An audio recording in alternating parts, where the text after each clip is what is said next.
I'm gonna record it now. Sorry for everyone. I missed the beginning part, but I was just talking about the final. But let's go ahead and take a look Henry here. being in bed. What's that? You missed Henry being in bed. Yeah, I know. I should have recorded. Shoot. Maybe we'll get him back later. Maybe we'll get a Henry coming back later. Anyway, looking at this screen here, I'm going to talk about composition. These are some ideas that I like. I've learned from a lot of people, but there's no one way to think about composition for drawing. There's a lot of different levers, as you'll see, that we can play with, a lot of different things that we can incorporate into a portrait, but it all comes back down to the principles of design. So looking at this white screen, do you guys see a white screen or something like that right now? Yes. Okay. Sensei. So looking at it, oh, Masha, you've seen this before. Where do you guys look? Anywhere in particular? No? Where the cursor is. Where the Like cursor this. is, okay? Whoa, Yeah. right there. Okay, I'm gonna hide the cursor, try to hide the cursor. Okay, there we go. Now, oh, okay, so now looking at the screen, if I can make you look where I want you to look, and it's pretty simple, it's done through contrast. So if I go ahead and click, oh, come on, go away, toolbar. But ideally, the only thing that would come up is the gray sphere. The reason we look at that gray sphere is it's contrasting. It's the only one of its kind, and it's got value contrast. And if we consider the format, it's also got shape contrast. It's the only curved thing. So naturally, we'll look at it over anything else. If, for instance, I wanted to control your eyes even more, I have power to do that.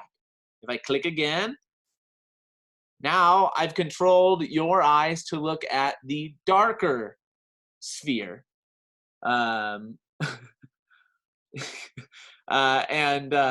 we look at that darker sphere, it has more contrast. It's a larger sphere, but it also has larger value contrast. And now, where before we were, it was irresistible for us to look at that lighter value sphere, now it's almost impossible to look away from that darker sphere.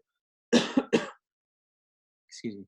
It's so contrasting that it instantly pulls our eye away. So the question is, can I keep doing this? Do I have enough power to do this? And the answer is yes. If I click again, boom. What happened? Even greater contrast. Now we don't even look at that original gray dot. It just like doesn't exist. It's so weak. It's still there. It's still strong. But this one in the middle, because I have higher amount of contrast where I have white on the outside, then dark, then white on the inside, I'm getting contrast not only on this outer edge, but this inner edge, and it's darker and a higher level of value contrast. We can't resist it. It's too much. Again, if I include color and more contrast, it almost has more contrast, but I go back and forth. These are equal contrast, almost. This has a little bit of color, so it attracts my eye, but this just has so much value contrast, it's hard to get away from. So I do have a limit. I can add contrast so much. So what does this mean? It means that as we're designing our final portraits, we want to make sure that we are putting the contrast in the area where we want people to look. And there's only one thing stronger than all of these that can always overpower any sort of design elements here, and it's Chuck Norris. Oh, yeah. Chuck Norris is too strong.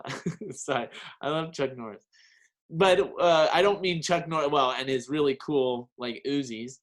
But Chuck Norris here, what I mean by that is a face. A face is such a strong design element that no matter what contrast I have here or wherever, our eyes are drawn towards faces. In fact, we make up faces.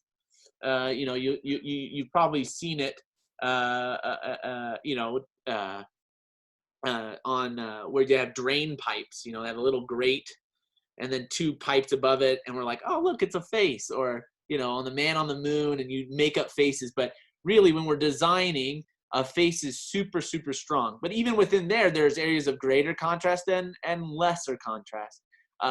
But even though there's a lot of contrast out here, on, say, his arm, his face, due to that it has eyes, nose, and mouth, will always draw our attention. Okay? So what does this mean for our drawings? This is an example of I think, a wonderful drawing by Nathan Fowkes. He simplifies the head a lot. You know, if you look at the hair in here, there are barely any individual hairs. If you look to the shapes in the face, there's barely any information. But what he has working for him is composition and design through contrast. So looking here, he's designed a light head set on a dark background. That alone will build an interesting design element. You'll also notice that he has visual balance working here. He's got a large area of high contrast to the left of center, but because of the human face looking to the right, it balances. The gaze of the model will help to balance any design elements that we see. So this is going to be important for us as we start designing our final portrait. We're trying to think almost abstractly of the shapes before we get into anything in terms of hair and you know, any little details. This is how we want to think. So this is another Nathan Fowkes drawing, and this is the same concept. So before he gets into a final drawing, like you see the one on the left here, he designs it through a little what you might recognize now as a value matrix. I want you to be doing this for your final portrait. I said that you need to have, you know, 6 to 9 hours on your final, and you can spend, you know, 10, 15, 30 minutes, an hour on developing a solid little thumbnail like this. Personally, I would spend at least 20 to 30 minutes planning a portrait if it was a serious one in this way. You'll notice there is no eyes, nose, mouth, anything. They're abstracted shapes, which you can see when you squint, if you squint at the model or the reference, and you can design around that. In this case, it's a big lighting effect, you know, the light versus shadow on the face. The face is really nice, but I think the drawing is geared towards this light effect on the hair. Okay, so let's look at a couple tools we can use. So one thing we know that we're going to be doing is designing the value shapes through the value matrix. But what are some tools to make it a little more interesting and add some other shapes in there? We're going to take a look at some of that. One of these things that we can think about is active versus passive. So here, another wonderful Nathan Fowkes drawing. We have some, you know, a really interesting face. I don't know so much about this ear. It's a really interesting ear, but in terms of the value breakup, it's really quite interesting. What we find is if we just follow the pattern of the white or light areas in the drawing, it guides us through the drawing. We have her face, obviously, and we work into her neck here. But if we continue this all the way through the format, it connects all the way up to the top of the format. And so what we see is a visual path that we can walk on through here.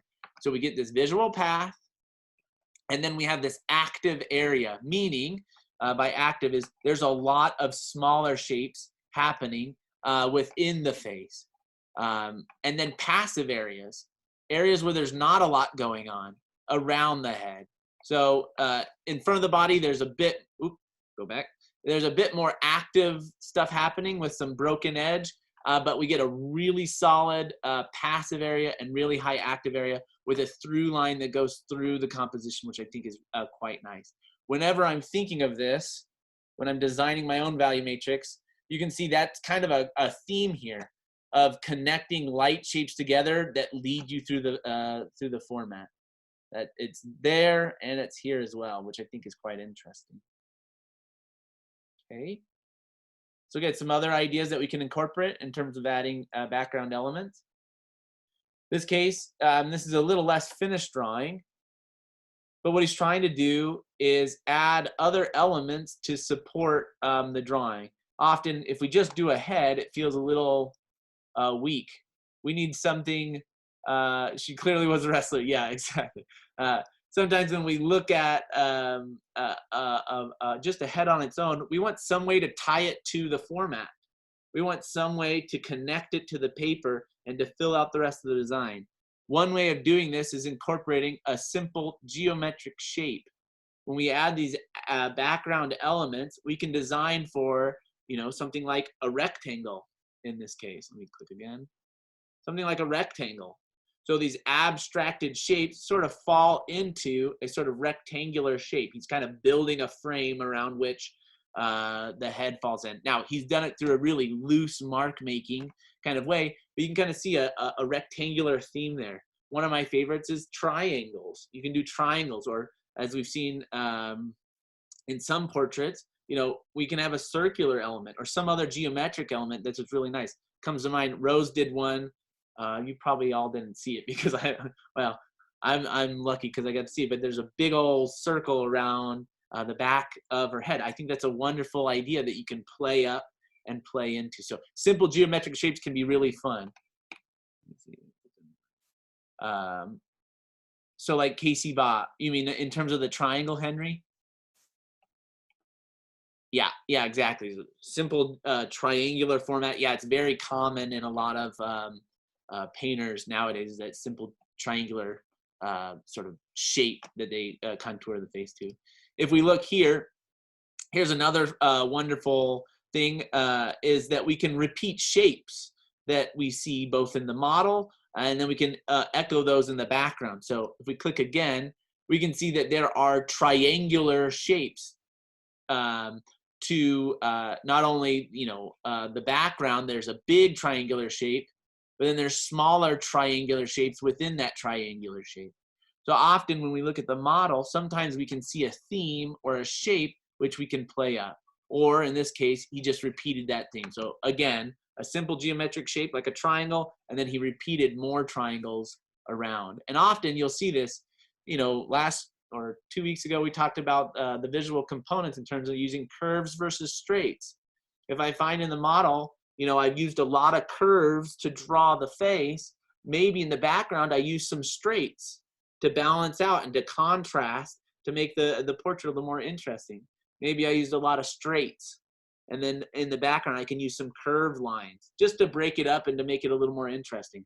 Or I could identify that there are squares in the face and then use squares in the background to keep it solid and keep a harmony between what's going on there. What I want to point out is that there are no rules. There are just ideas about which you can kind of go with to see as options. Let's look at a couple more. Arrows. So we have a focal point. So a lot of contrast in and around the face. It's going to be hard to get anywhere else to be a focal point as long as you draw the face well enough.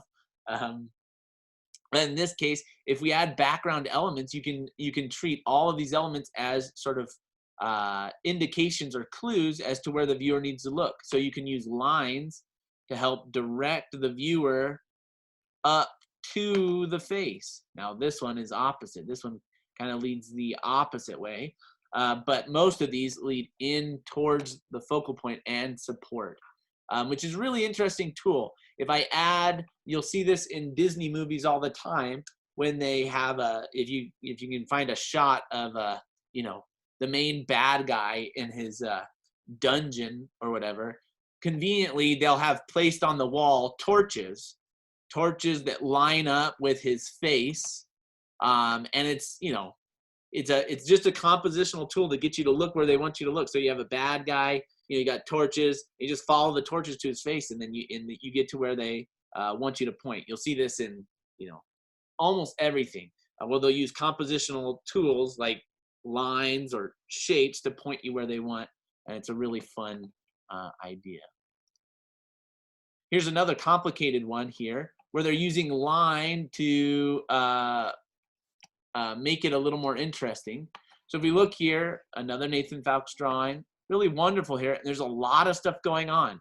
There's a lot of crazy shapes and little things going on. But what we find are some simple lines that the sort of drawing is built on.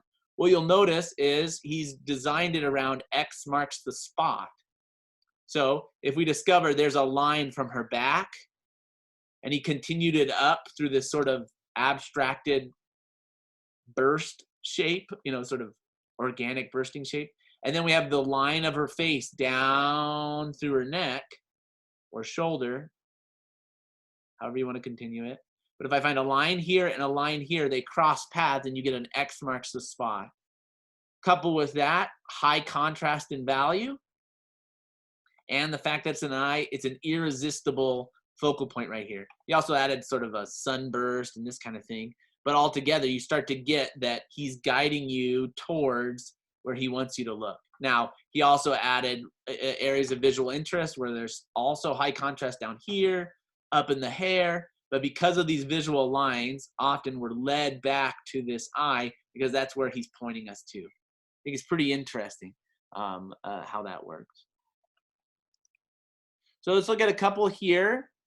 I'm going to put one on the screen, and I'm going to, open the floor to you, and I want you to talk to me a little bit about the composition that was used here. So open the floor to anyone who has comments. You can do it in the chat, or you can do it by vocalizing, but this is a drawing by Kromskoy. What's going on here? What kind of, compositional element did he use to design this face or this drawing? Any ideas? I think maybe mostly the kind of like the circle with the background, like the square outside, and then just using the highlight that it's a large focal point of the contrasting light being pretty much a circle with his head. Yeah, we can see that he's got a circular shapes going on through the face, a square outline, and then we get even a single triangular shape, which is pretty interesting. He's got a lot of contrast. Where is the contrast? Focal point of contrast.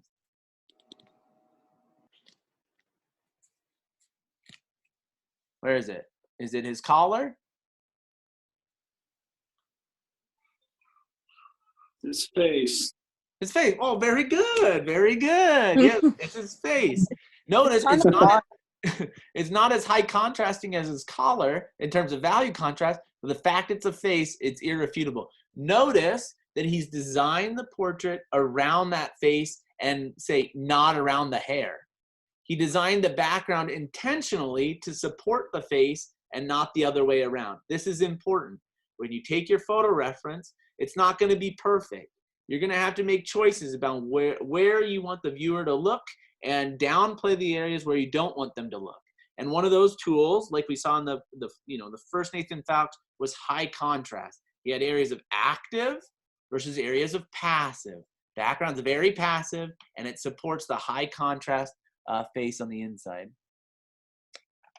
And the hair and jacket with the face and collar being the lines. Yes, exactly right. That's exactly what we're after.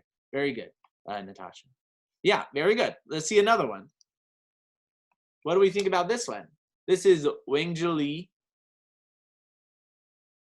Can anybody talk to me about what's happening here? Triangle. Triangle. Yeah, it's kind of a triangle, but we can see that there's a simple geometric kind of shape that is the bounding box for this. Now, you can play with shapes. You can make them as organic, as connected to the format as you want, but you'll notice that he's containing all of this crazy mark making, but generally it's in a shape, right? Which is, I think, very interesting to see. Any other ideas about this one?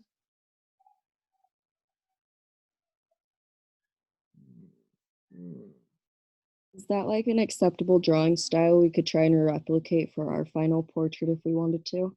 Yeah, but I'll warn you, this is very hard. Okay, noted. Yeah, Wang-Zhi Li, this is actually a digital drawing, which allows him to, correct things a little bit easier, but it's still nonetheless very interesting. I encourage you, if you have interest in doing something like this, that would be great. But what else do we see in this one that's effective in terms of composition? The use of texture, like everything being kind of rough, and then the focal is really like soft and much more detailed in the face and eye. Yes, we get really, really a much smoother surface versus the contrasting hair. And that's an interesting thing. We're getting contrast. So we have active versus passive, but it's the opposite.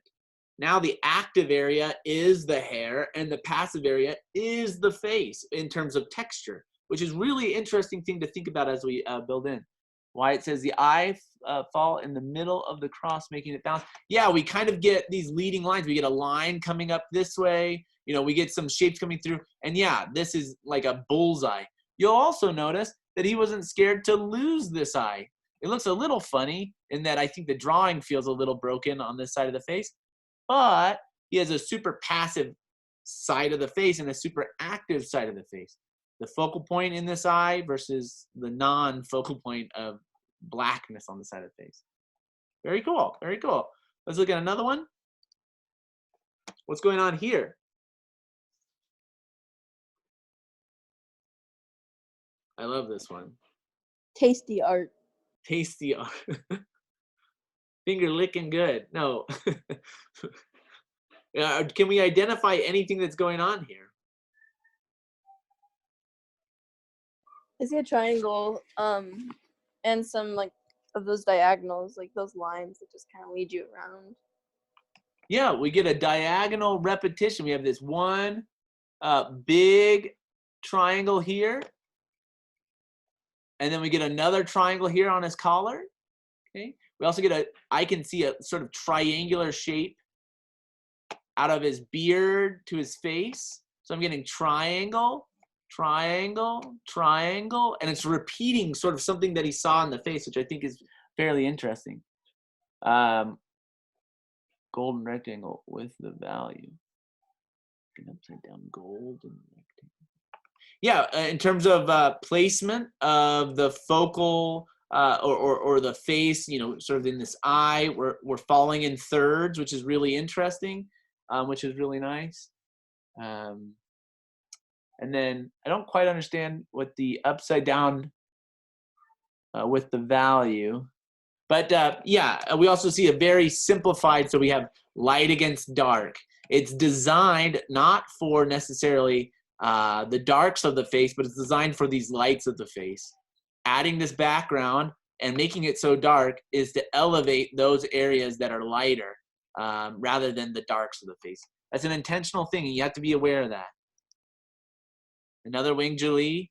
Oh, What's going on here? finger looking good. It's looking good. What's going on?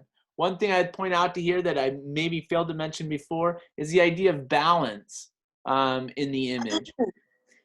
Brian, that? it's the thing you said where it's got like, okay, it's got like a lot of light at the bottom and a lot of dark at the top, and it's kind of that really dark on her, like her hair, like mirrors back to that dark behind her head, but Yeah. also the lights on her face reflect like to the other side of the paper that's really bright.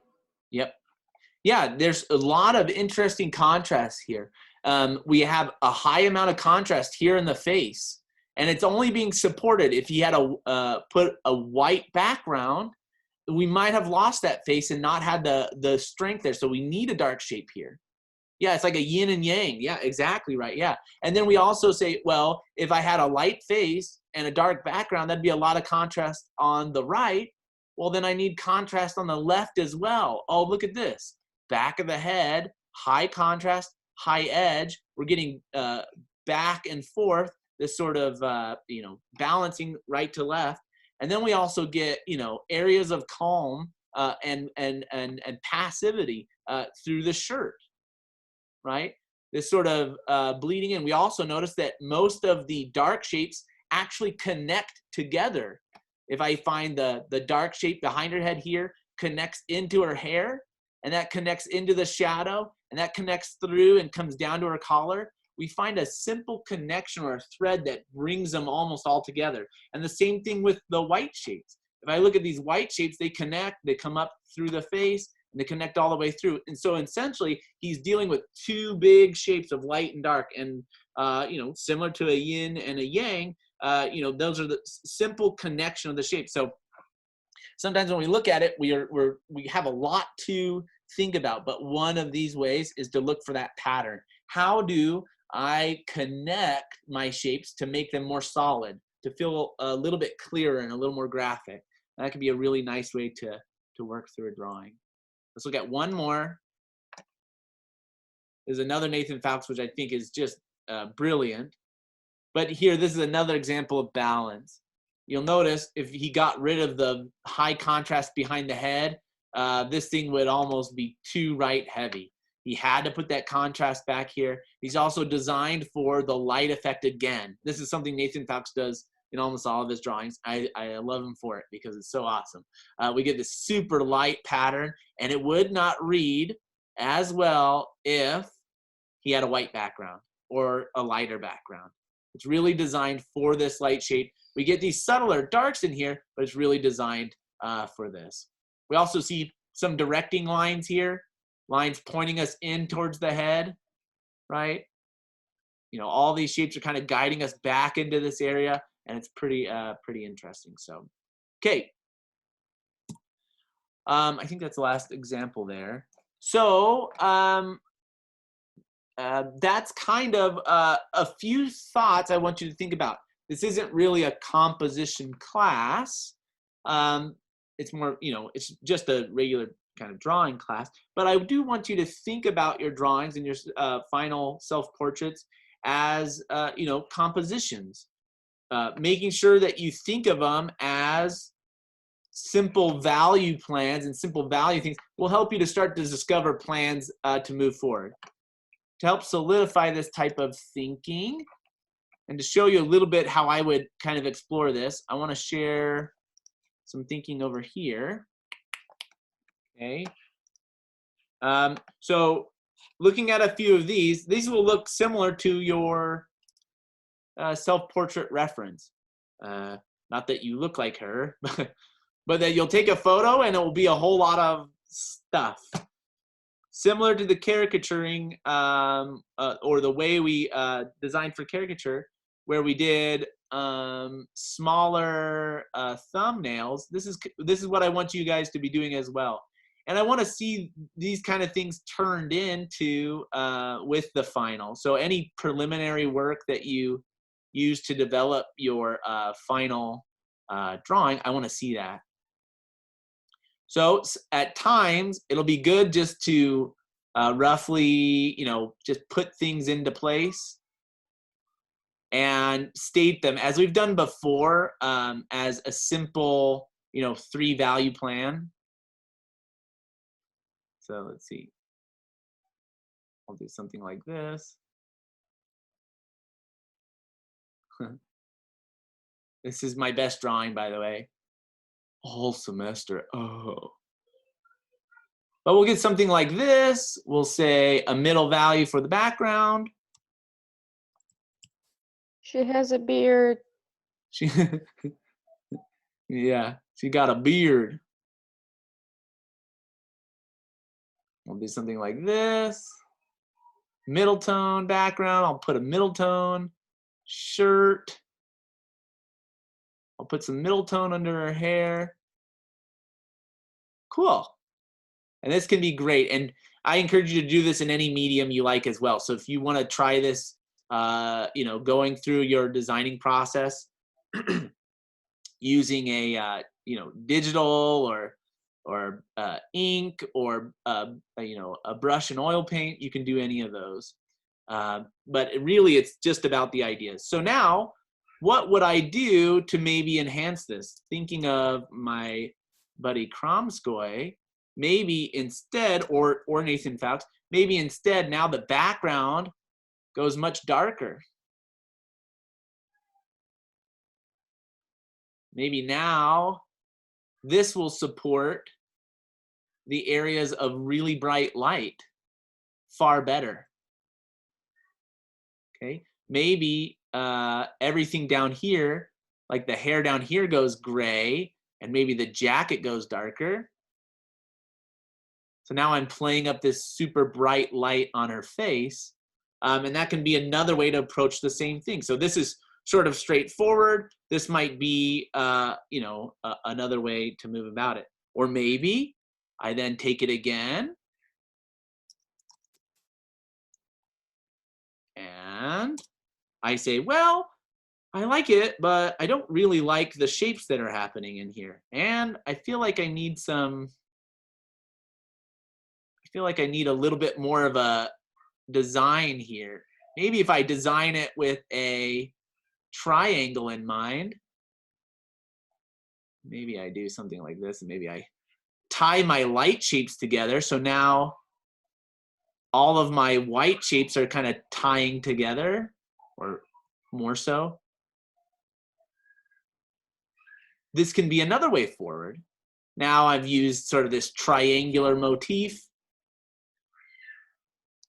and I've thought of the yin and yang kind of example where all of my whites now tie together, but I don't have a way for my blacks to tie together yet.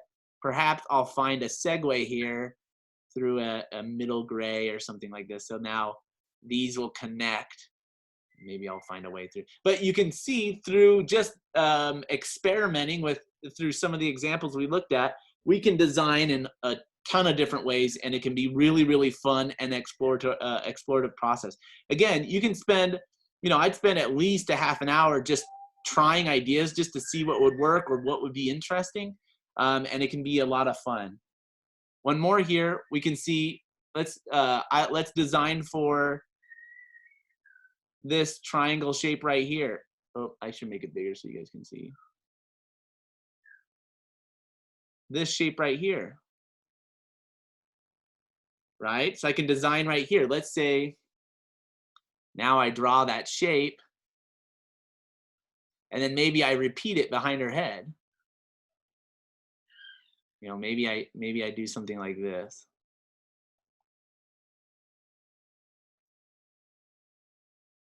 Maybe I even repeat one more. It looks weird.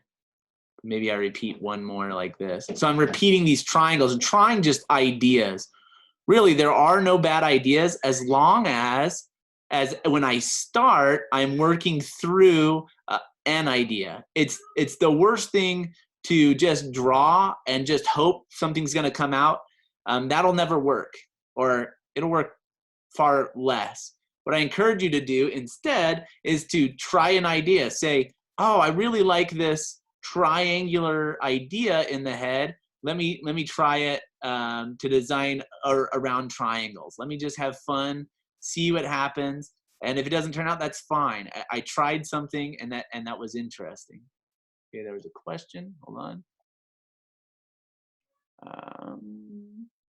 Since we can't go out to the school. So you'll want to take photo reference. You can, indoors is a better lighting scenario than outside. Taking photos outside will often whitewash and make it harder to get a quality reference. Although there have been some really nice references I've taken outside. But I encourage you to take one inside and try to get a single light source on you as much as possible. So you may need to use one of your lamps or one of your lights, or if you have lights or whatever. But what you'll want to do is try to make it a single light source as much as possible. So that means taking the bulbs out of the other lights or making sure they're off. That way you get this directionality. It'll be easier for you to draw. That's similar to what we've been doing all semester in this way. You can also turn off all the lights and just open a single window. If you open a window with pretty good light coming through, let's say from really any direction, but a north-facing window is the best. But if I do that, that'll give you a pretty consistent light source, and it will look pretty good for photos. I hope that makes sense. So that's what I recommend, and having someone else shoot it would be really good as well. Okay, yeah, sure thing. And so to mention, I might say, okay, what if I made everything sort of textured in these, triangular shapes? Maybe I went and I made this all rough. This is another thing I would try to plan for in the planning out stage. And then in here, I went super smooth. This could be another way, for you to move forward with your painting. Okay. or to think compositionally. Okay, I can see a monster. Do you see that? A monster? Oh, is she scary? Okay, well. Okay. Yes, color is allowed. So let me go ahead and end this. Color's allowed for your assignment. It's not required, however. You can do black and white. You feel free to use, just charcoal and white paper. That'll be fine. You can always use Canson paper. You can try colored pencil. You can go towards pastel. Of course, these techniques, I haven't talked about any of them, so do be careful. If you don't feel comfortable with any of that, just doing a normal drawing as we've done before will suffice just well. But if you want to do watercolor, oil paint, and you want to add some color, that'd be great. But just know that I am an oil painter, and I will grill you on your color choices. In case, I'm just saying. Okay, are there any questions in relation to what I would like to see or for the final portrait, for the final self-portrait?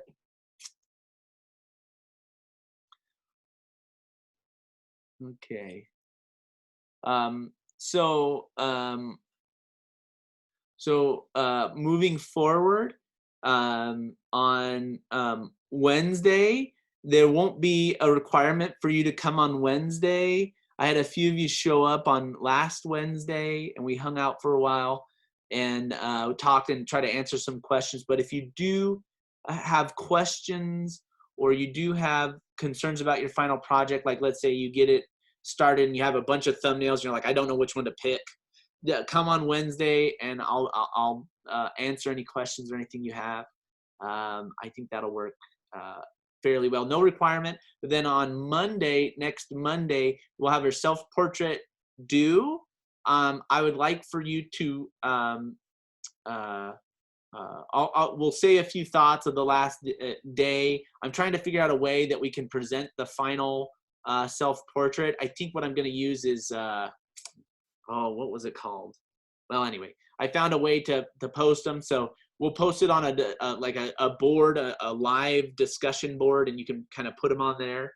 Can't remember what it's called, but we'll do that. And in terms of the final day, you can dress up in your fanciest or your funniest clothes. You choose. And so I'm going to come in my fanciest clothes for the final day, but you can dress in your funniest clothes if you got a funny shirt or you got funny hair. You want to do some. Masha looks confused, but it's okay. I am confusion. You can come in normal clothes too if you want, but that's kind of boring. So, and it's just like a fun thing for the last day. It'll be our last time together ever. No, not really, but we will try to move forward. Masha, question. Usually teachers give extra credit for that. Yeah, I'll give super extra credit. Like one shows up in one extra credit. Yeah, we'll see. I'll make note of who does dress up, and then when I'm assigning final grades, if you're at the precipice between two, it may persuade me to move you to the next one. But we'll see. No guarantees. Make sense? Yeah? Okay. So that day we're dressing up or whatever, it'll be April 6th? April 6th, Monday. Yep.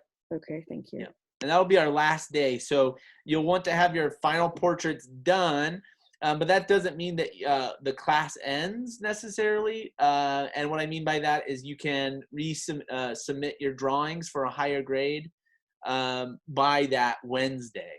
That'll give you a little more time to work on that and pull your grade up if you're missing assignments or anything like that. So, make sense? Yeah. Okay. I don't see any questions or anything. So very good. Yes, next Monday is our last day. That's right, Esther. Next Monday. Okay. Aw, yeah, last one. All right. Well, yeah, it is a little sad, but you're all just grown birds now, ready to fly the coop. Oh, it's so sad. We'll miss you, You gotta fly away. Papa Bird. I'm sure I'll see you again. Head drawing class 1 of 15 done.